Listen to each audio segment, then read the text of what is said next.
एक नाचने वाली लड़की जिसकी जिंदगी बन गई मौत का खेल। जॉन विक की दुनिया से एक नई कहानी बैलरीना, जहां रिवेंज लिखा जाता है गोलियों से।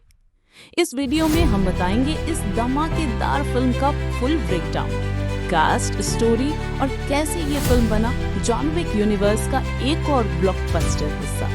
तो बने रहिए एंड तक और जानिए बैलरीना की असली कहानी। Ballerina from the world of John Wick. Ballerina एक 2025 की अमेरिकन एक्शन थ्रिलर फिल्म है। इसका डायरेक्शन किया है लेंड वाइजमैन ने और स्टोरी लिखी है शाय हैटन ने। ये जॉन विक फ्रेंचाइज का 5वां पार्ट है, जो चैप्टर 3 2019 वाला और चैप्टर 4 2023 वाले की बीच की कहानी बताता है। फिल्म की लीड एक्ट्रेस हैं एना डे आर्मास, जो एक बैलरीना से असैसिन बनी ईव मैकारो का रोल करती हैं। वो अपने फादर की मौत का बदला लेने के लिए एक पूरी किलर्स की फौज से टकराती है। सपोर्टिंग कास्ट में हैं एंजल अंसलिका हस्टन, गार्बी एंड बायरेंड, लैंस रिडिक, इनका ये आखिरी स्क्रीन अपीयरेंस है। Norman Reedus, Catalina Sandino Moreno, Ian McShane और कियानू रीव्स भी हैं। फिल्म की डेवलपमेंट 2017 में स्टार्ट हुई थी, जब शाय हैटन ने एक स्पिन ऑफ स्टोरी लिखी थी। अक्टूबर 2019 में लिन वाइसमैन डायरेक्टर बने और चैट्स हर्लिस की प्रोड्यूसर के रूप में वापस आए। कास्टिंग स्टार्ट हुई थी अप्रैल 2022 में और दिसंबर तक सारी कास्ट फाइनल हो गई थी। टाइलर बेट्स ने म्यूजिक कंपोज किया, जो पहली भी जॉन विक सीरीज के कंपोजर रह चुके हैं। शूटिंग स्टार्ट हुई नवंबर 2022 में और चली जनवरी 2023 तक, मोस्टली प्राग और बुडापेस्ट में। फरवरी 2024 में कुछ सीन्स दोबारा शूट किए गए। फिल्म रिलीज हुई 6 जून 2025 को लायंस गेट के थ्रू अमेरिका में। रिलीज एक साल लेट हुआ, पर फिल्म को मिले पॉजिटिव रिव्यूज। क्रिटिक्स ने तारीफ की एक्शन सीन्स की, विजुअल स्टाइल और एना डे आर्मास का परफॉर्मेंस दी और स्टोरी की भी। बैलरीना ने $90 मिलियन के बजट पर कमाए $132 मिलियन वर्ल्ड वाइड। इसे जज कर सकते हैं कि वो फिल्म कितनी पॉपुलर होगी। तो चलिए शुरू करते हैं असली कहानी। ईव मैकारो एक ऐसी लड़की जिसका जन्म हुआ था खून और गुनाहों के दुनिया में। उसके पिता हावियर रुस्का रोमा के असैसिन थे और माँ एक कल्टिस्ट। बचपन में ही हावियर ने उसे कल्ट से दूर ले आया, पर इस फैसले का नतीजा था ईद की माँ की मौत। कल्ट ने बदला लेने के लिए उनके घर पर हमला किया। उस संघर्ष में हावियर ने अपनी जान दे दी, पर ईव को बचाने में सफल रहा। फिर आई न्यूयॉर्क कॉन्टिनेंटल के मालिक विंस्टन स्कॉट। उसने ईव को रुस्का रोमा के डायरेक्टर के पास छोड़ दिया, जहां से ईव का असली सफर शुरू हुआ। अगले 12 साल ईव ने बैलरीना और असैसिन दोनों की तरह ट्रेनिंग ली। उसका कोड नेम था किकिमोरा। नोगी और डायरेक्टर ने उससे तलवार, चाल और मौत की कला सिखाई। एक दिन उसकी मुलाकात होती है जॉन विक से। ये रास्ता छोड़ दो छोटी बहन, पर ईव ने रिवेंज का रास्ता चुना। अपनी ट्रेनिंग कंप्लीट करने के लिए उसने एक फेलो असैसिन को मार दिया और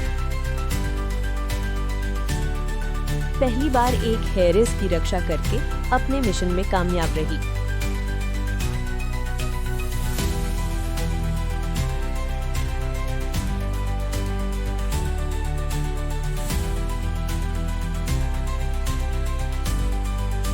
दो महीने बाद जब ईव एक और मिशन कंप्लीट करके लौट रही थी, उस पे एक असैसिन ने हमला किया, जिसे मारने के बाद पता चला वो कल्टिस्ट था।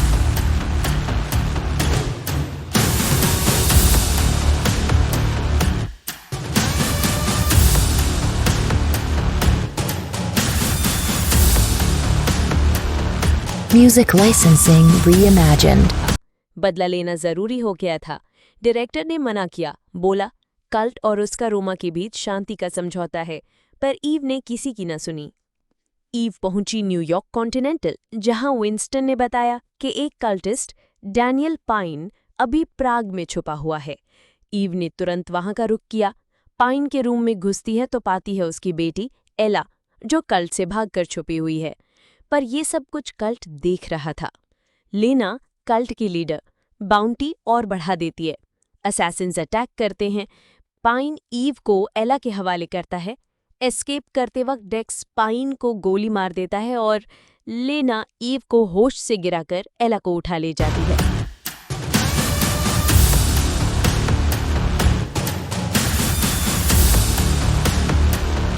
Music licensing reimagined.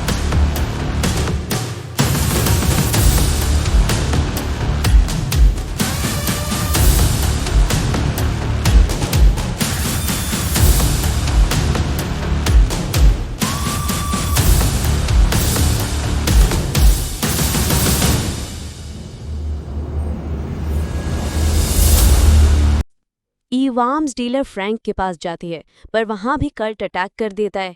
ईव सबको खत्म कर देती है। फ्रैंक उसकी मदद करता है कल्ट का बेस लोकेट करने में। सफर ले जाता है उसे हालस्टार्ड ऑस्ट्रिया, जहां हर एक इंसान एक कल्टिस्ट निकलता है। ईव को पकड़कर चांसलर के सामने ले जाया जाता है। वहां पता चलता है पाइन उसका बेटा था, एला उसकी पोती और शॉकिंगली लीना ईव की असली बहन है। जावियर ने ईव को ले जाते वक्त लीना को छोड़ दिया था, सोचकर कि वो कल्ट के वश में आ चुकी है।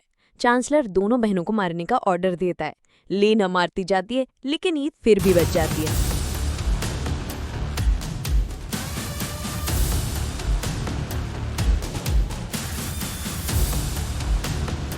चांसलर डायरेक्टर को फोन करता है कि तुम्हारी लड़की ने युद्ध छेड़ दिया है, तो वो बोलती है वो रोग है और जॉन विक को हायर करती है ईव को मारने के लिए।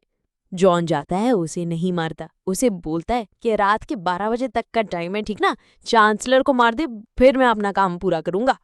अच्छा, तो फिर ईव एक्शन में वापस आती है। जॉन उसकी चुप की मदद करता है, डेक्स और दूसरे कल्टिस्ट को खत्म करता है। चांसलर एला के साथ भागने की कोशिश करता है, पर ईव उन्हें कॉर्नर कर लेती है और बिना कुछ सुने चांसलर को मार देते हैं और एला को बचा लेती है। जॉन उसको बताता है कि डायरेक्टर को बोलता है कि काम हो गया। फिर एला अपनी इंजर्ड पापा डैनियल पाइन से मिलती है प्राग कॉन्टिनेंटल में, और ईव जो है याद राओ रेस करो जो है वो न्यूयॉर्क कॉन्टिनेंटल में अपने साथ हो चलती है। तो पहले विंस्टन अगर बोलता है कि कट करो गदला भी बाकी है, तो फिर ये राय जब ईद पहले थी ना परफॉर्मेंस दिख रही थी, तो उसे पता चलता है कि उसके सिर पर $5 मिलियन का बाउंटी लग चुका और बढ़िया चुपचाप निकल लेते वहां से। तो दोस्तों, ये थी बालरीना ईव मैकरो की कहानी, नाच से लड़ाई तक और बदले से आज़ादी तक। अगर कहानी पसंद आई हो तो लाइक, शेयर और सब्सक्राइब ज़रूर करिएगा।